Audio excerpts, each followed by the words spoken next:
Hello guys, তো আজকে আমি এসছি এই যে ওর ঘরে, রিয়ার ঘরে। তো দেখছি এরকমই কম্বল মুড়ি দিয়ে যথারীতি ঘুমিয়ে আছে। কেন ঘুমিয়ে আছে? তার জ্বর এসছে। জ্বরটা কেন এসছে? জ্বরটা এসছে কালকে আমার দোকানের জন্য তেল আনতে বলেছিলাম আমি ওকে। এই চুপ কর। তো এবার তেল আনতে পাঠিয়েছি।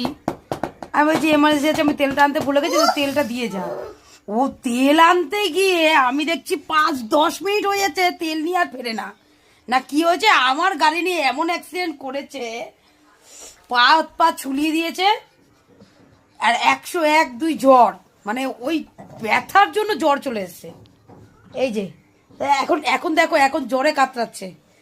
এই যে মুড়ি টুড়ি দিয়ে এখন শুয়ে আছে। এই যে এই যে আর আমার ছেলে গিয়ে বলছে ওকে মনে ফুল ফুটেছে ওর নাকি।